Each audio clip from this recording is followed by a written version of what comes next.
On this edition of the NESCom Connection, a double homicide shocks a community in Winthrop. And after switching to an electronic payment system, roadwork to remove old toll booths continues along the Massachusetts Turnpike. It's Friday, November 4th, and your NESCom Connection starts right now. From the campus of Husson University, this is your NESCom Connection.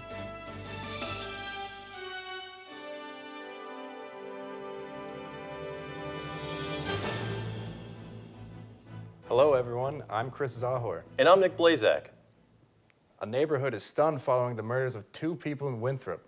State police are charging a teenager in connection with the crime. One fellow resident says someone rang her doorbell frantically while yelling for help. A short time later, officials say they found the two victims. Katie Sampson has more. 2016 is a record-breaking year for passenger visits to Portland Harbor. Officials say the port saw 9 maiden voyages exceeding 100,000 passengers, which is the most in its history. It also welcomed the largest cruise ship in its lifetime, Anthem of the Seas, which had nearly 5,000 passengers and 1,500 crew members. The city says the total number of crew at the port also increased by 10%. Cruise Portland marketing manager Bob Lehman says a study done last year based on 55,000 passengers showed an economic impact of nearly $6 million from the port. Stopping or slowing down at a toll booth on the Massachusetts Turnpike is becoming a thing of the past. Last week, the Massachusetts Department of Transportation rolled out electronic tolling along the Mass Pike. It is a project that DOT is hoping will increase safety, alleviate congestion, and cut down on greenhouse gases. With the new system being implemented, the roadway reconstruction project forges ahead with the demolition of old toll booths along the Mass Pike. Highway Administrator Thomas Timlin says all 23 construction locations are in the process of demolition. Overnight last night, we had 401 personnel. That includes all MassDOT contractors and law enforcement spread throughout this 132 plus miles of road at these 23 construction locations. We used over 124 pieces of equipment. I'm happy to report that now all 23 locations are in varying degrees of demolition.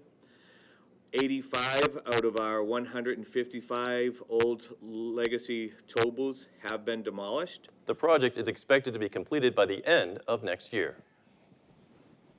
When we come back, we'll hear about the latest from the campaign trail. And how one boy paid tribute to a fallen officer.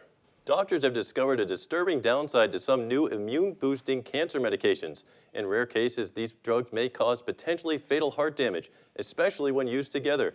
The drugs are called checkpoint inhibitors. They have transformed cancer treatment in recent years by helping the immune system see and attack tumors.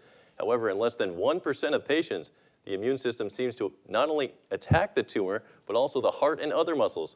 Doctors still stress that there are still huge benefits from these drugs. A major update with several new features is coming to the transportation service app Uber. The ride-sharing app's update intends to make the process of requesting a ride and getting picked up faster. Soon, you'll be able to request a ride directly to a friend without needing to know their location. Riders will also be able to link their device's calendar to the app for Uber to suggest destinations to future events and pickup areas for the quickest route.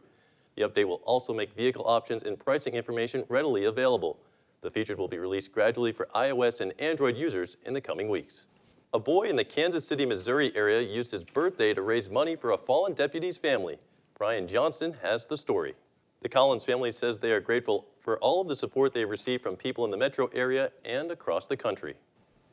When we come back, Alyssa Thurlow will join us with sports. We'll find out how the Husson football team is shaping up heading into the weekend. Stay with us. And then on Wednesday, we're going to see cloudy skies again with highs of 47 and lows of 36. All right, so I don't see any rain or too cold of weather in that 5-day forecast. That's really all we can ask for in November now. Really looking forward to that sunshine, temperatures in the mid-50s.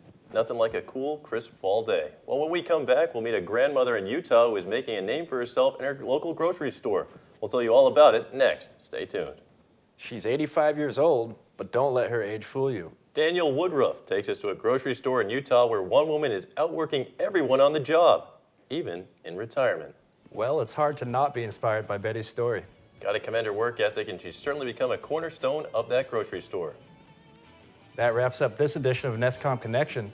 For more news and sports, check out our NESCom journalism channel on YouTube. For everyone working hard behind the scenes, I'm Nick Blazak. Have a great night.